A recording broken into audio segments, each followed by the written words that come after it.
Oi, gente, e aí, como vocês estão? Espero que bem. Estamos aqui no último dia de 2025, 31 de dezembro de 2025, para gravar o último capítulo de Homo Deus, uma breve história do amanhã, de Yuval Noah Harari. Minha gente, eu não quero levar esse livro para 2026, pelo menos não como pendência aqui no canal para vocês. Então, eu vou trazer, o último capítulo, que é o capítulo 11, a religião dos dados. E o que a religião dos dados traz pra gente, Vai falar do dataísmo, que os dados estão nos controlando e vocês já sabem disso, vocês já devem ter percebido, porque isso não é nenhuma novidade, tá aí, tá no campo. E ele traz já bem no comecinho, a gente já discutiu isso em outros capítulos, ele tá falando sobre o que o dataísmo está fazendo. Então, a gente já em outros capítulos, a gente já falou sobre os algoritmos bioquímicos e os algoritmos mecânicos, das máquinas. Então, vou ler só uma frasezinha aqui, ó. O dataísmo, portanto, faz ruir a barreira entre animais e máquinas, com a expectativa de que, eventualmente, os algoritmos eletrônicos decifrem e superem os algoritmos bioquímicos. Então, o que o autor está falando aqui? Que em algum momento, e a gente já está vendo isso porque esse livro foi escrito há 10 anos, ele é de 2015, nós estamos no auge e fechando 2025, e a gente está vendo aí a inteligência artificial fazendo muitas coisas, a IA trazendo um monte de informação, criando, escrevendo, e na verdade, gente, ela não cria nada, ela faz combinação de dados já existentes. Ela tem o que acontece, o que ela é mais rápida do que nós humanos, é o processamento dos dados. A capacidade biológica humana de processar dados é uma. A capacidade eletrônica dos supercomputadores de processar dados é outra completamente diferente. Então ele traz nesse último capítulo, é um capítulo até bastante longo, ele tem 30 páginas e eu já li ele umas 4 vezes, gente, para fazer esse resumo para vocês. Já faz um tempo que eu li, então logo no começo ele fala, porque como ele está falando da religião dos dados, e ele traz aqui uma questão das estruturas políticas, do ser humano, ele gosta de relativizar as coisas, eu acho bem interessante a forma da escrita do Harari.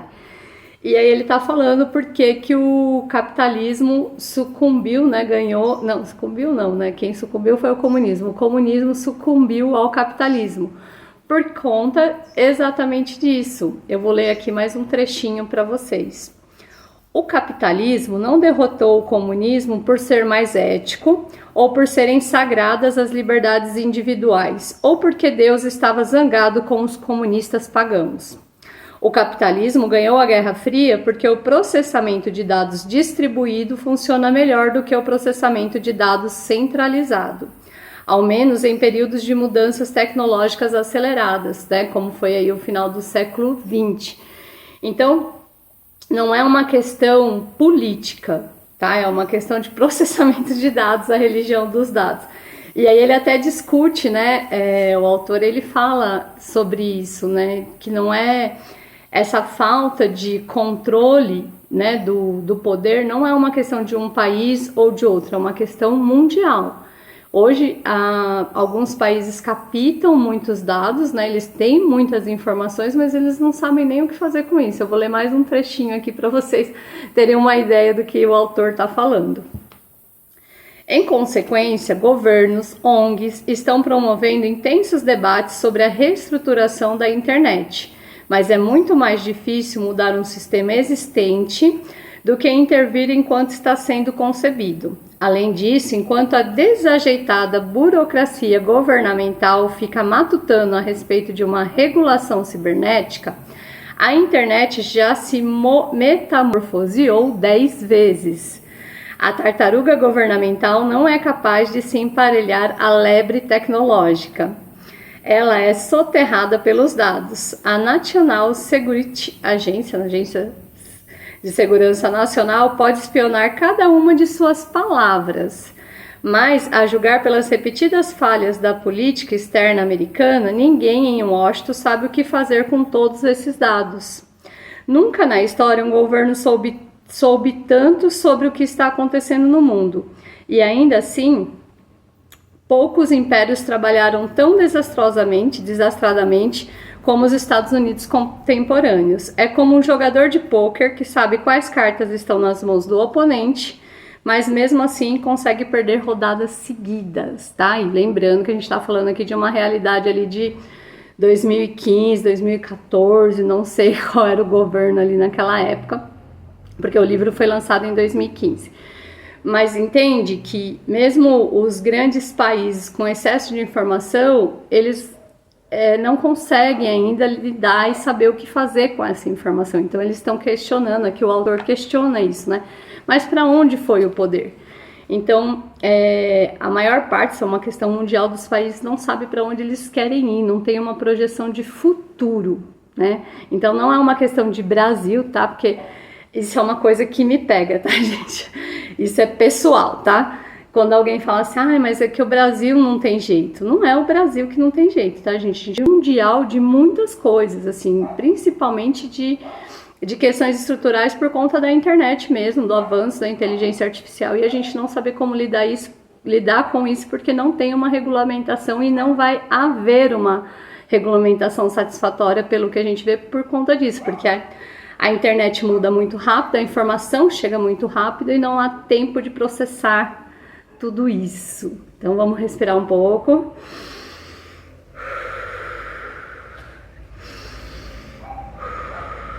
E aí ele até faz aqui uma reflexão falando sobre essas questões mesmo, porque a gente fala, então tem um pequeno grupo de bilionários dominando o mundo, não é a política, né, as teorias da conspiração.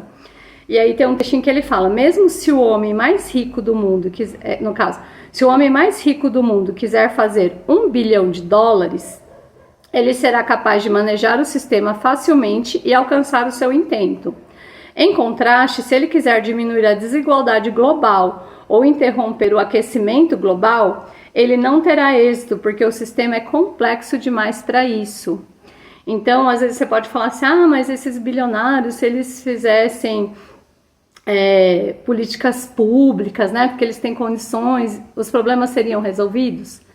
Não, gente, não facilmente, porque é uma questão assim de base, né, estrutural da nossa cultura, da nossa sociedade, e aí vai envolver classe social, gênero, religião. É muito mais complexo a organização de todo essa nossa vida do que simplesmente uma questão de capitalismo, né, uma questão de dinheiro. A gente é muito mais complexo, tanto que ele volta, né, no próximo trecho desse capítulo ele vai falar sobre o humano mesmo, né, a história numa casca de nós, né, que é a analogia que eles fazem aqui, né, do nosso cérebro. Então, o que aconteceu? Há 70 mil anos atrás, a gente teve a revolução cognitiva. Então, o Homo sapiens se tornou Homo sapiens sapiens, né, que foi o desenvolvimento aqui do nosso córtex pré-frontal, que ficou mais inteligente, digamos assim. E aí, a partir dessa inteligência, a gente se espalhou pelo mundo. Isso a gente viu muito lá no Homo sapiens, uma breve história da humanidade, que se você ainda não viu os vídeos, tem aqui no canal. Volta lá, vê primeiro os vídeos do Homo sapiens, depois volta aqui para o Homo Deus, porque vai fazer mais sentido. E aí ele fala que a gente primeiro se espalhou, e depois a gente volta a se fundir. Só que nesse se espalhar, então a gente criou outras culturas, se adaptou a outros ambientes, a outros climas, então nós ficamos diferentes. E aí ele fala dessa combinação, né, de dados, né, da diversidade humana. Então a gente hoje tem muitas culturas, muitas formas de organização política, muitas religiões, e essas diversidades, às vezes elas se atritam e às vezes elas podem se convergir, podem se fundir. Mas isso depende de muita, né, gente? Muita boa vontade.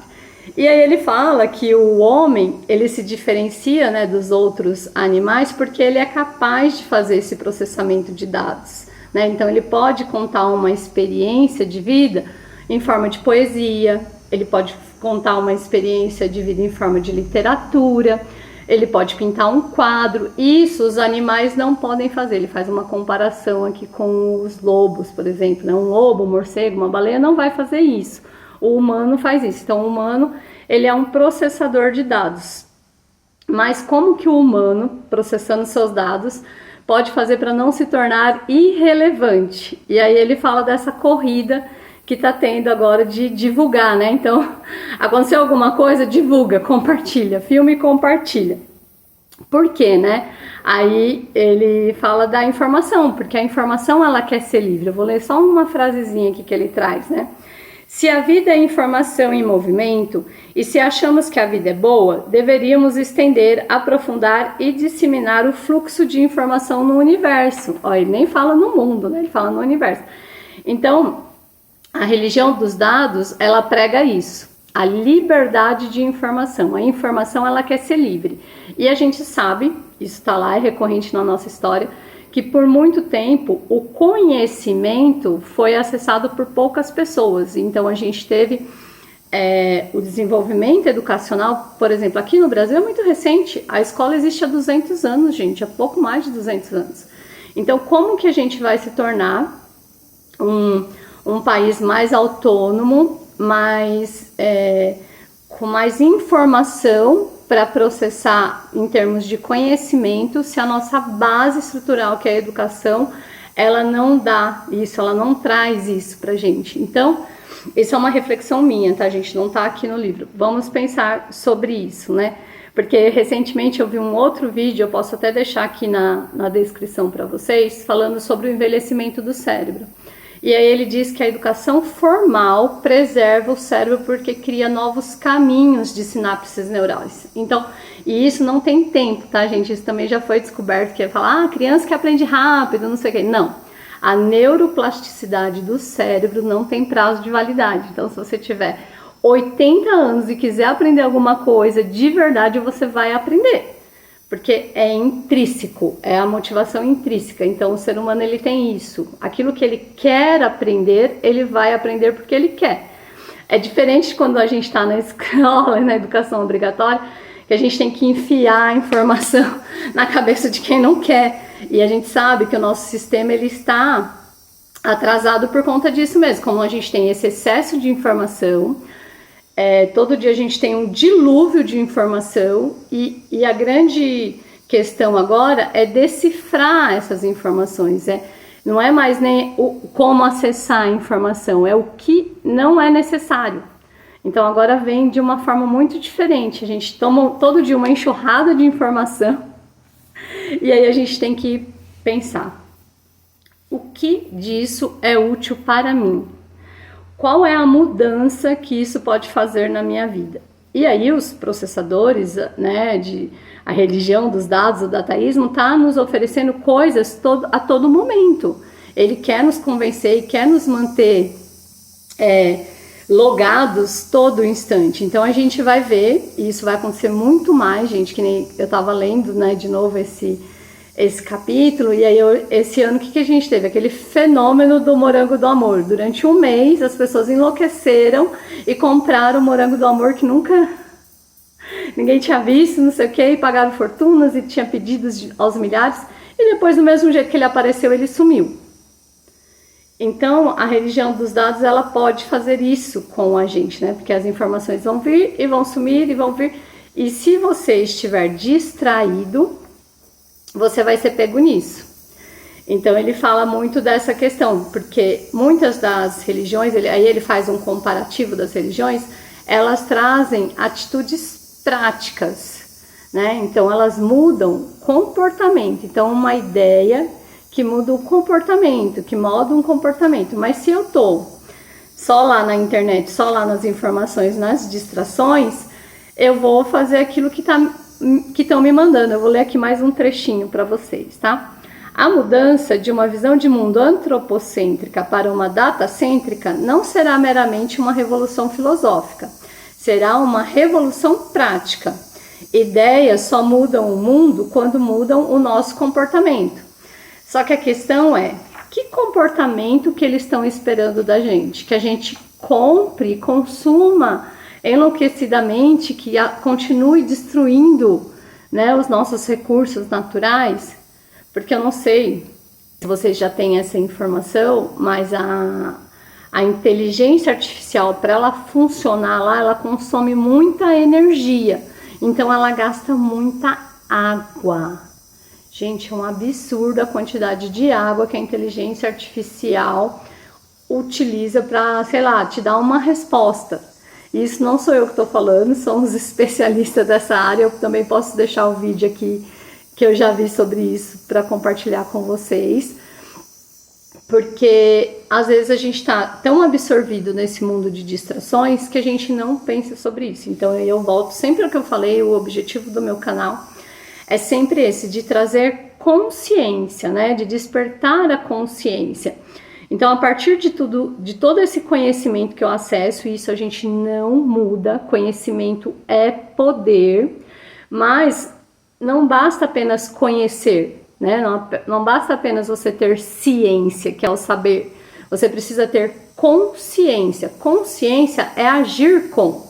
Então, sim, eu sei as coisas que precisam ser feitas e vamos ali pelo básico. Hoje em dia não há discussão nem entre a ciência, nem entre a espiritualidade. Se você quiser ser um bom humano, digamos assim, você tem que ter alimentação saudável, atividade física, sono de qualidade. E se você quiser ser um bom espiritualista, você também tem que ter um sono de qualidade, atividade física e alimentação saudável. Por quê? Porque o nosso corpo é o nosso templo. Então, tanto a ciência, que é a gente em movimento, né? Porque a gente nós somos seres humanos produtivos no mundo, a gente tem essa função e pelo menos até onde eu sei, ninguém quer se tornar irrelevante. Ou alguém de vocês aí quer ser irrelevante no mundo? Não, né? Eu espero que não, né, gente? Por favor, sejam relevantes, façam alguma coisa bacana. E fazer alguma coisa bacana, gente, volto isso, e se vocês voltarem nos meus vídeos, vocês vão sempre ver isso, não é fazer nada extraordinário, assim, megalomaníaco. É só ser uma pessoa gentil dentro do seu lugar, do seu meio, da sua família, do seu trabalho, da sua vizinhança, não entrar em embates desnecessários. E é muito importante a gente ter essa consciência, porque o 2026 está chegando aí, vai ser um ano de Copa, vai ser um ano de eleição, vai ser um ano que, se a gente não tiver muita consciência, a gente pode entrar em discussões que podem chegar a agressões físicas de forma desnecessária. Então, às vezes, mesmo a gente querendo ser gentil, querendo trazer consciência, querendo, né? Como dizem, de boas intenções o inferno está cheio, a gente pode ser mal interpretado. Então, tomem bastante cuidado, pensem 2 vezes antes de se colocarem, e quando forem se colocar, se posicione sim, porque é importante, principalmente nos seus meios pequenos, né? Quando a gente vier aqui abrir essa telinha que vai ser para todo mundo, muito mais cuidado. Mas no nosso meio pequeno, cuidado também, né? Seja amoroso, seja gentil, seja compreensivo, porque a gente nunca vai saber aonde que aperta o calo do sapato do outro, né? Do pé do outro. A gente pode caminhar junto, mas a gente não dá os mesmos passos. Então é importante ter esse cuidado, tá bom?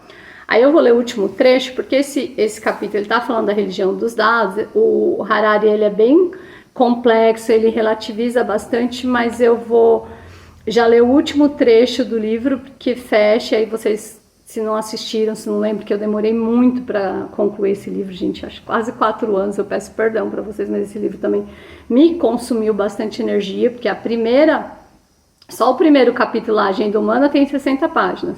Depois, lá pelo meio, tem a Revolução Humanista, que são mais 60 páginas. E aí é muita informação para a gente diluir e trazer aqui para vocês de uma forma mais palatável. Mas ele vale a pena ler. É importante que a gente acesse essas informações e tire as nossas próprias conclusões. Então, eu estou trazendo aqui para vocês o que eu achei de mais interessante, o que chamou mais a minha atenção. Talvez, se vocês fizerem essa leitura, vocês vão falar, nossa, mas a Rô não falou disso, isso aqui é tão interessante. Mas pensa, é um livro, gente, de 400 páginas. E eu fiz nem sei aí quantas horas de vídeo, depois a gente pode ver, de vídeos, né? Para resumir esse livro para vocês. Então, não se resume assim, né? Mas eu vou ler aqui o último trecho. Este livro rastreia as origens do nosso condicionamento atual, a fim de que afrouxemos o seu domínio e pensemos de modo muito mais imaginativo sobre o nosso futuro. Ao invés de estreitar nossos horizontes com a previsão de um cenário único e definitivo, o livro visa ampliar nossos horizontes e nos fazer conscientes de um espectro de opções muito mais amplo. Como tenho repetidamente enfatizado, ninguém sabe de fato como o mercado de trabalho, a família ou a ecologia serão em 2050. Ou quais religiões, sistemas econômicos ou estruturas dominarão o mundo. Então, entende? Ele quis ampliar os nossos horizontes. Então, embora em alguns momentos ele pareça um pouco fatalista, ele vem com uma mensagem um pouco fatalista em algumas visões, em algumas coisas. Por exemplo, o ser humano vai ser irrelevante, vai ser obsoleto, vai ser extinto. Mas depois ele já traz um revés mais. Não, mas e se você... tomar as rédeas da sua própria vida e fizer as suas escolhas, isso pode não ser definitivo, né? Mas a ampliação dos nossos horizontes pode ser um tiro no pé por por nos fazer ficar mais confusos e inativos do que antes, com tantos cenários possíveis e tantas possibilidades, em qual a gente deveria prestar atenção. Então, tá vendo? Ao mesmo tempo, ó como ele já relativiza aqui, né? Então, ele amplia, mas aí, nossa, em infinitas possibilidades, o que eu gostaria de ser, né? No que eu vou prestar atenção? O mundo está mudando com inigualável rapidez e estamos inundados por quantidades impossíveis de dados, de ideias, de promessas e de ameaças. Humanos renunciam à autoridade em favor do livre mercado, da sabedoria das multidões e de algoritmos externos, em parte porque não conseguem lidar com o dilúvio de dados. Então, o que acontece? Nós estamos abrindo mão do nosso livre-arbítrio, a gente está entregando a nossa vida na mão dos dados. No passado, a censura funcionava bloqueando o fluxo de informação. No século XXI, ela faz o contrário, ela nos inunda, ela o faz inundando as pessoas de informação irrelevante. Não sabemos mais a que prestar atenção. Frequentemente passamos o tempo investigando e debatendo questões secundárias. Em tempos antigos, ter poder significava ter acesso a dados. Atualmente, ter poder significa saber o que ignorar. Antes de tudo, de tudo que acontece em nosso mundo caótico, no que devemos nos concentrar, né? No que devemos nos concentrar?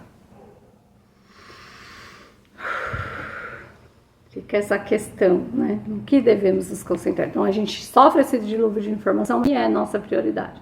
O que é mais importante? O político lá que eu nem sei quem é, o meu time de futebol que também não é o que garante os meus boletos, ou não sei, né? Que não vai saber que algumas situações que a gente discute, as pessoas que a gente está defendendo, elas nem sabem que nós existimos. Então, vamos pensar um pouco sobre isso. Eu existo nesse mundo e como eu quero me manifestar nesse mundo.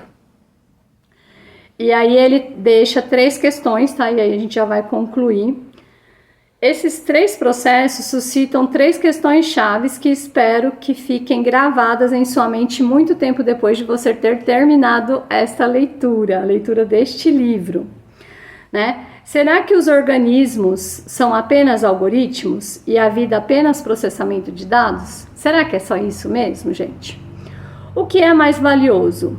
A inteligência ou a consciência?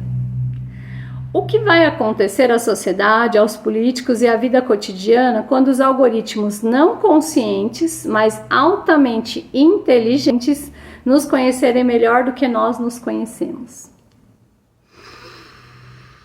Esse é o X da questão.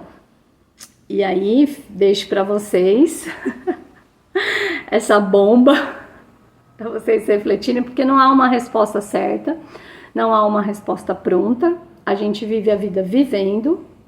Então espero que 2026 seja um ano que você viva bastante, viva a presença, gente, aqui e agora. Eu estou aqui e agora presente, vivendo a minha vida. Eu não estou deslizando feed, eu não estou brincando com o meu filho, pensando no que eu vou fazer na segunda-feira, né? Brincando com o meu filho no fim de semana, pensando no que eu vou fazer na próxima segunda-feira. Eu estou presente. Então, o que eu desejo para vocês, para 2026, é presença no aqui e agora. Escolhas conscientes, amorosas e pacientes.